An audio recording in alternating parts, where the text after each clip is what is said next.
Masalah muncul usai Andika Perkasa dipilih Jokowi sebagai calon Panglima TNI. Direktur Eksekutif Amnesty Internasional Usman Hamid mengatakan Presiden Jokowi perlu mempertimbangkan ulang keputusannya mengajukan nama Kepala Staf Angkatan Darat Jenderal Andika Perkasa sebagai calon Panglima TNI. Bahkan menurut Usman, sikap koalisi yang terdiri dari 14 LSM itu menolak usulan nama calon Panglima TNI baru oleh Presiden Jokowi ke Dewan Perwakilan Rakyat Republik Indonesia.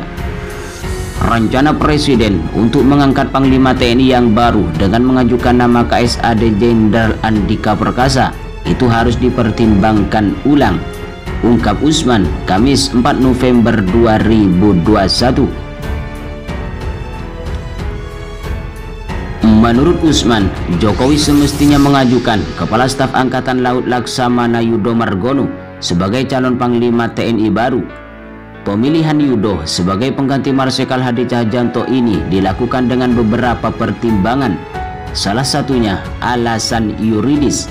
Dalam pasal 3 ayat 2 Undang-Undang Nomor 3 Tahun 2002 tentang Pertahanan Negara, kata Usman disebutkan bahwa pertahanan negara harus disusun dengan memperhatikan kondisi geografis Indonesia, yakni kepulauan. Menurut Usman, semestinya Presiden Jokowi memahami bahwa kondisi tersebut menjadi alasan mengapa pucuk pimpinan TNI perlu dirotasi. Selain itu, orientasi pertahanan berbasis negara kepulauan saat ini begitu penting. Terlebih saat ini situasi di Laut China Selatan terus memanas. Karenanya, kata Usman, dibutuhkan calon Panglima TNI yang memiliki wawasan pertahanan di sektor kelautan. Kita perlu seorang Panglima TNI yang memiliki cakrawala berpikir tentang pertahanan strategis di sektor kelautan atau di sektor kepulauan.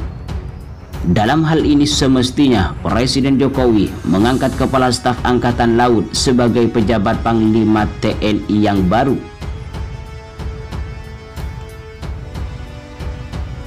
Pada kesempatan tersebut, Usman juga mengingatkan adanya persoalan bahwa Andika Perkasa diduga pernah terlibat dalam pelanggaran hak asasi manusia di Papua. Jokowi menurutnya juga harus mempertimbangkan hal ini. Sebab berdasarkan pasal 3 ayat 1 Undang-Undang Nomor 3 Tahun 2002 itu ditegaskan bahwa pertahanan negara disusun berdasarkan prinsip pertahanan dan hak asasi manusia. Dari sudut pandang hak asasi manusia, jelas implikasi kasus pelanggaran HAM dalam rekam jejak Andika Perkasa itu harus menjadi pertimbangan utama. Selain itu, menurut Usman, koalisi menilai faktor politik lebih kental di balik penunjukan Andika dibanding filosofis dari pertahanan negara maupun persoalan undang-undang mengenai pertahanan negara dan undang-undang TNI. Saya menduga ini terjadi karena ada semacam faktor politis, artinya ketimbang faktor filosofis dari pertahanan negara atau faktor yuridis. Usman menyebut faktor politis itu lebih kental karena kedekatan Andika dengan Jokowi melalui mertuanya, Jenderal Purnawirawan Hendro Priyono yang pernah menjabat sebagai Kepala Badan Intelijen Negara. Usman juga menyebut sosok mertua Andika ini sangat dekat dengan ketua partai pengusung Jokowi, Partai Demokrasi Indonesia Perjuangan atau PDIP.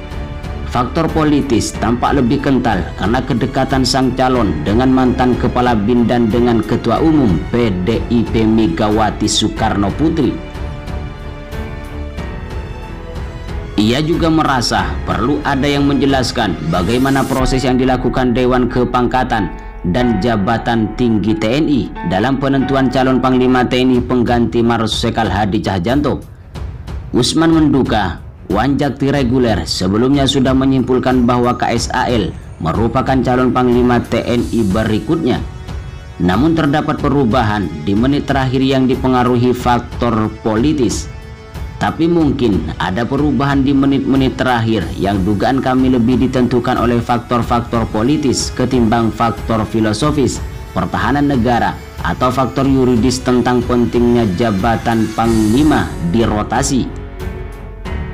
Di lain itu, mantan Panglima TNI Jenderal Gatot Nurmantio menyarankan sejumlah fokus kerja Kepala Staf TNI Angkatan Darat Jenderal Andika Perkasa jika resmi menjabat pimpinan militer yang diperkirakan sekitar setahun saja. Pertama, kata dia, penanganan masalah pulau terluar Indonesia, terutama terkait sengketa dengan negara lain. Masalah belum tuntasnya pembangunan basic pulau-pulau terluar itu seperti Natuna lebih fokus lagi. Kemudian Saung Laki, kemudian tentang adanya blok Masela, kemudian juga tentang Morotai. Ini merupakan fokus yang bisa ditempuh dalam 1 tahun, ungkap Gatot Nurmantio Kamis 4 November 2021. Kedua, lanjut Gatot Nurmantio, penanganan masalah Papua. Ia menyatakan persoalan di bumi Cendrawasih harus diselesaikan dengan cara sistematis agar tak memicu konflik lebih jauh. Ia pun yakin Andika yang menjabat Kepala Dinas Penerangan TNI AD saat Gatot jadi KSAD pada tahun 2014 lalu bisa menangani tantangan-tantangan itu dengan baik lantaran memiliki kompetensi dan profesionalitas. Saya yakin bahwa Pak Andika bukan panglima yang bodoh, tidak akan membiarkan musuh untuk berkonsolidasi. Itu keyakinan. Saya tahu persis kredibilitas Andika soal ini.